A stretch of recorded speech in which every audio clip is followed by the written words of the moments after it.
Dear students, पिछले chapter में हमने वसा के अंतर्गत वसीय अम्लों के वर्गीकरण के बारे में आपसे बात की। अब हम बात करेंगे लिपिड्स का वर्गीकरण यानी क्लासिफिकेशन ऑफ लिपिड्स। तो लिपिड्स का जो वर्गीकरण है उसको हम पौष्टिकता के आधार पर कर सकते हैं। इसके अतिरिक्त उसका जो वर्गीकरण है उसकी जो सरलतम इकाई है जिसे हम ग्लिसरॉल और वसीय अम्लों के आपस में जुड़ने के आधार पर भी इसका वर्गीकरण किया जा सकता है। तो सबसे पहले हम बात करते हैं लिपिड्स की पौष्टिकता के आधार पर वर्गीकरण या उसकी जो इकाई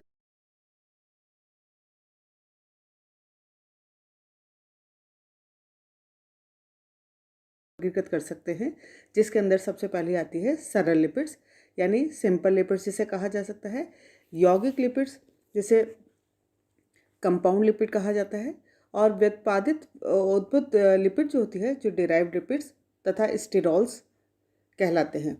तो सबसे पहले हम बात करते हैं सरल लिपिड्स के बारे में हम बात करते हैं। तो सरल लिपिड्स यानी ग्लिसरॉल तथा वसीय अम्लों के आपस में मिलने से, यानी जब ग्लिसरॉल और वसीय अम्ल फैटी एसिड्स आपस में मिलते हैं तो जो ईस्टर बनाते हैं उन्हें सरल या साधारण लिपिड्स कहा जाता है। इन्हें ट्राइग्लिसराइड भी कहते हैं। इनके निर्माण में ग्लिसरॉल के एक अणु तथा वसीय अम्ल के 3 अणु भाग लेते हैं। यहाँ पर स्पेशली हमें ध्यान देने की बात है कि ग्लिसरॉल के एक अणु होता है और वसीय अम्ल के 3 अणु यहाँ पर भाग लेते हैं। ये जो सरल लिपिड्स हैं, वसा और तेल जो है उसके उदाहरण हैं। हमारे भोजन में वसा और तेल के रूप में 90 से 95% तक जो लिपिड्स होती है जिसे हम कहते हैं वो सरल लिपिड्स ही होती है। तो ये जो सरल लिपिड्स है 2 प्रकार के हैं, एक वसा और तेल और दूसरी मोम। वसा और तेल जो है यानी फैट्स एंड ऑयल जिसे हम कहते हैं, जिसके अंतर्गत अगर हम 20 डिग्री तापक्रम पर देखें तो जो ठोस अवस्था में होती है वो वसा कहलाती है, और जो 20 डिग्री सेंटीग्रेड पर ठोस नहीं रहते हैं बल्कि वे द्रव अवस्था में विद्यमान रहते हैं उन्हें तेल कहा जाता है। यानी जो डिफरेंस है दोनों के अंदर, 20 डिग्री अगर टेम्परेचर पे हम देखते हैं तो वसा जो है ठोस अवस्था में रहती है और तेल जो है वो द्रव अवस्था में रहते हैं। तो वसा और तेल का जो निर्माण है ग्लिसरॉल एवं वसीय अम्लों के आपस में मिलने से होता है। तो यहाँ पर ये जो लाइन दी हुई है जिसमें लिखा है कि ग्लिसरॉल और वसीय अम्ल जब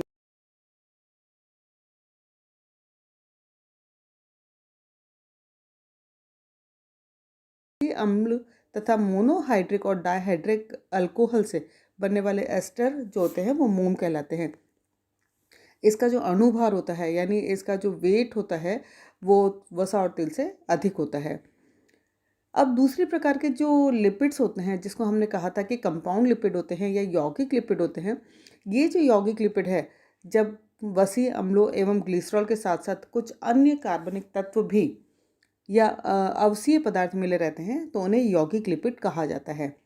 तो कार्बनिक भी हो सकता है और अकार्बनिक भी यहाँ पर हो सकता है, जिसके अंदर हम यदि देखें तो सबसे पहले यानी जिसमें वसा है प्लस अवसीय पदार्थ है यानी नॉन फैटी एसिड है, यानी कार्बनिक या अकार्बनिक कोई भी पदार्थ यहाँ पर हो सकता है, तो उससे जो बनने वाला है वो यौगिक लिपिड कहलाता है। तो यहाँ पर हम देखें तो संयुक्त लिपिड जो होते हैं यानी यौगिक या संयुक्त लिपिड जिसे कहा जाता है, इसको हम 4 तरह से डिवाइड करते हैं, जैसे सल्फोलिपिड है, ग्लाइकोलिपिड है, फॉस्फोलिपिड है और लाइपोप्रोटीन्स है। तो सल्फोलिपिड यानी जैसा कि हमें नाम से पता चल रहा है सल्फो यानी सल्फर समूह, तो यहाँ पर जो लिपिड है यानी इस लिपिड के अंदर सल्फोलिपिड्स के अंदर लिपिड वसा तथा अवसीय पदार्थ जो होता है जिसमें कार्बोहाइड्रेट तथा सल्फ्यूरिक अम्ल के आपस में मिलने से बनता है।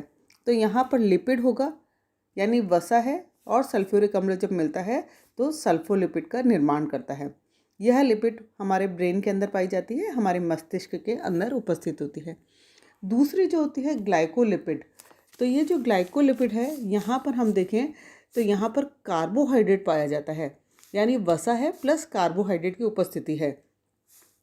तो जब कार्बोहाइड्रेट पाया जाता है तो ग्लिसरॉल के साथ साथ यानी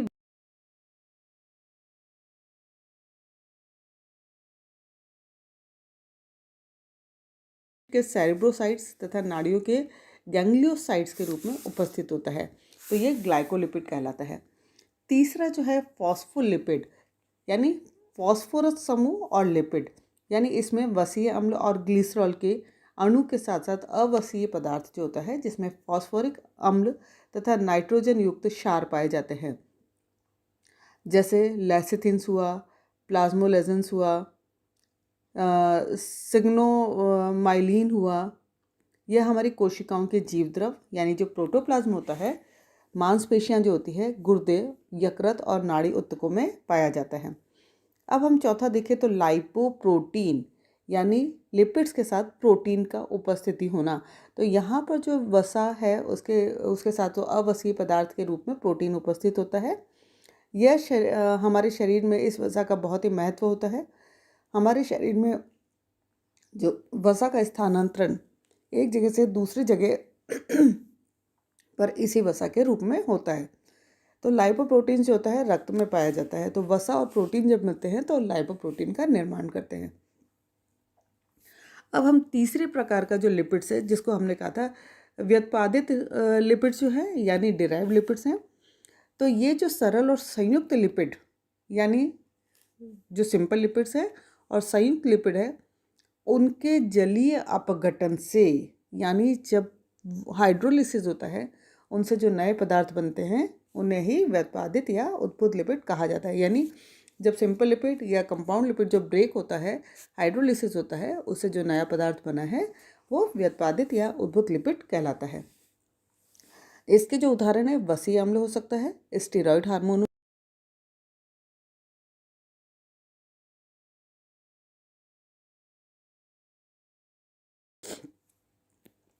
अब हम सबसे पहले बात करते हैं स्टेरॉल्स के बारे में। तो स्टेरॉल्स वैसे रासायनिक रूप से ये वसा से संबंधित नहीं होते हैं, परंतु इसमें वसीय अम्ल एवं अल्कोहल पाया जाता है। ये वे कार्बनिक यौगिक होते हैं जो मिश्रित चक्रीय रचना के बने होते हैं। स्टेरॉल्स के अंतर्गत मुख्यतः दो प्रकार के स्टेरॉइड्स आते हैं जो पोषण की दृष्टि से अति महत्वपूर्ण होते हैं। ये स्टेरॉल्स हैं कोलेस्ट्रॉल तथा अर्गोस्टेरॉल। कोलेस्ट्रॉल जो हमारे रक्त में पाया जाता है, जो कि ये दोनों ही स्टेरॉल्स विटामिन डी के निर्माण में सहायक होते हैं। प्राणिज स्रोत के आधार पर स्टेरॉल्स को हम निम्न भागों में डिवाइड करते हैं।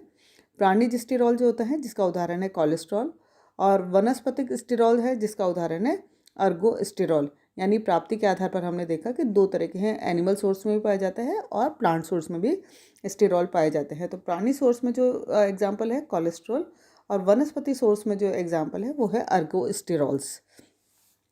अब हम बात करते हैं कोलेस्ट्रॉल की।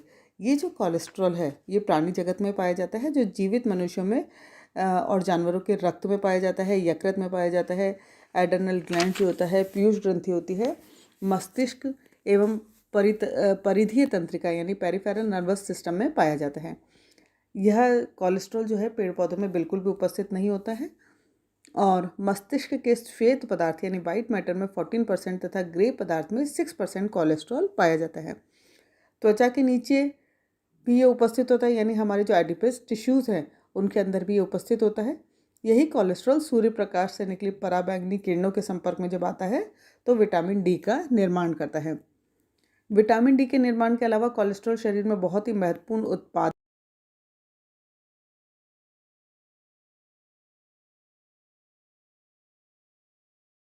भूमिका निभाता है।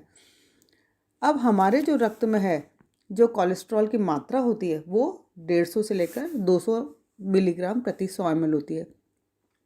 अगर रक्त में इस चीज़ की मात्रा बढ़ जाती है तो रक्त धमनियों के अंदर के भीतरी भाग में जमा होने लगता है। तो ये जो कोलेस्ट्रॉल होता है ये रक्त धमनियाँ जो होती है यानी हमारी जो वेन्स होती हैं वहाँ पर जमा होने लगता है, जिससे उसका जो व्यास होता है, डायमीटर होता है वेन्स का, वो धीरे धीरे कम होने लगता है। और जब कम होता है तो रक्त को आगे जाने में ज़्यादा फोर्स लगाना पड़ता है, जिसके कारण से ब्लड प्रेशर इंक्रीज़ होने लगता है, रक्त का दाब बढ़ जाता है। और साथ में रक्त ये जो हृदय से संबंधित रोग हैं वो भी होने की संभावनाएं बढ़ जाती हैं। और कई बार जब ल्यूमन बहुत ही डायमीटर कम हो जाता है तो उसके कारण से हार्ट अटैक भी हो जाता है। अब कोलेस्ट्रॉल जो है कहाँ पाया जाता है? कोलेस्ट्रॉल अंडे के पीले भाग में, मक्खन में, घी, पनीर, मांस, यकृत आदि में पाया जाता है। जो लोग बहुत ज़्यादा नॉन वेजिटेरियन का सेवन करते हैं उनमें कोलेस्ट्रॉल की मात्रा अधिक होने की संभावनाएं पाई जाती है। अब हम बात करते हैं अर्गोस्टेरॉल की। अर्गोस्टेरॉल जो है यह वसा जो है खमीर में सबसे अधिक पाई जाती है। इसके अतिरिक्त यह हमारे शरीर में त्वचा के नीचे भाग में उपस्थित होती है। जो सूर्य की पराबैंगनी किरणें जब हमारे शरीर पर पड़ती है तो ये जो है विटामिन डी में परिवर्तित हो जाता है। तो इस तरह से हमने देखा कि जो विभिन्न प्रकार के स्टेरॉल्स हैं जो कि एक प्रकार के वसा के अंतर्गत आते हैं। अब हम बात करते हैं वसा और लिपिड्स की विशेषताओं की, क्योंकि ये भी जानना बहुत ही आवश्यक है। कुछ ऐसी विशेषताएं होती है जो हमारे रोज़मर्रा के जीवन में भी काम में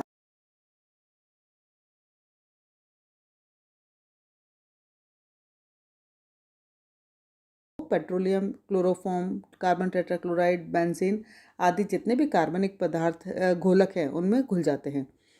वसा की जो प्रकृति है, स्वाद है, सुगंध है, पिघलने के बिंदु आदि सब कार्बन की श्रृंखला जो है, कितनी लंबी चेन है उस पर की लंबाई पर, और कार्बन अणुओं की संतृप्तता यानी सैचुरेशन, जैसे कि हमने पिछली उसमें भी पढ़ा कि सैचुरेटेड फैटी एसिड और नॉन सैचुरेटेड फैटी एसिड, तो सैचुरेशन पर निर्भर करती है।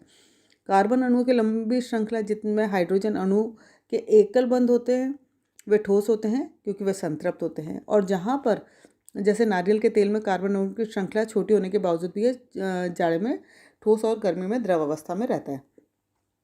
इसके अलावा सामान्य तापमान पर जो वसीय पदार्थ जम जाते हैं उन्हें वसा कहा जाता है, और जो द्रव के रूप में रहते हैं वे तेल कहलाते हैं।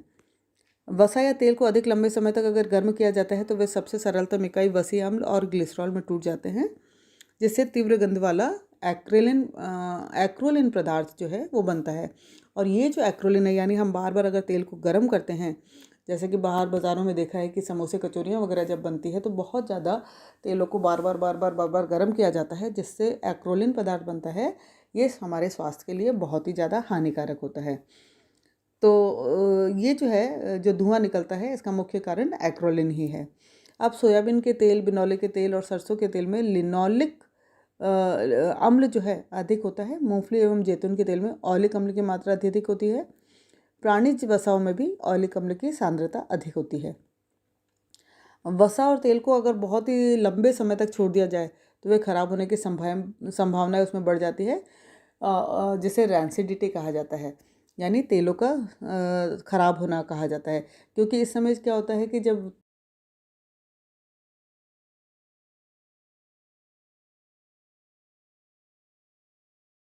जाता है, जिससे उसकी सुगंध है, चिकनाई है, स्पर्श आदि में भी परिवर्तन हो जाता है। इसके अलावा जब वसा को जल के साथ मिलाकर फेंटा जाता है तो वसा पायसीकृत हो जाती है, इमल्सिफाइड हो जाती है, और इस क्रिया में वसा के कण जो है अत्यंत सूक्ष्म कणों में विभक्त हो जाते हैं और पानी में तैरने लगते हैं।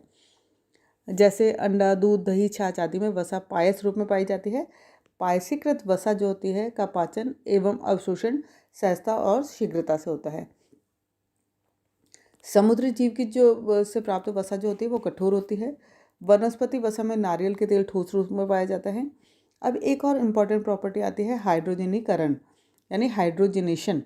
इसमें क्या होता है कि वनस्पति घी का निर्माण जो होता है इसी प्रक्रिया के द्वारा किया जाता है। इसमें जितने भी असंतृप्त वसीय अम्ल है यानी अनसैचुरेटेड फैटी एसिड्स वाले जो तेल हैं उनको संतृप्त वसीय अम्लों में बदला जाता है, फैटी सैचुरेटेड में बदला जाता है।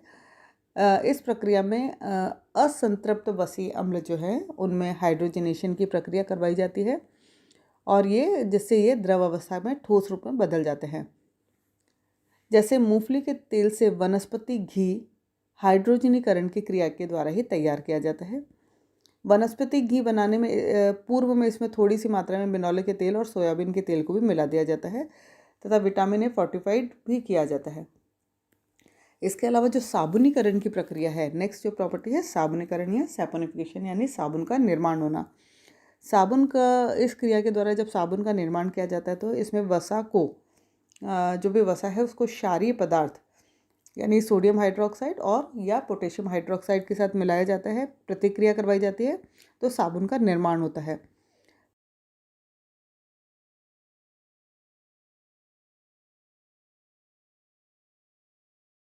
आंत में जहाँ पाचन क्षारीय माध्यम में होता है वहाँ स्वतंत्र वसीय अम्ल कैल्शियम लवण की उपस्थिति में क्षार के साथ क्रिया करके साबुन बनाते हैं।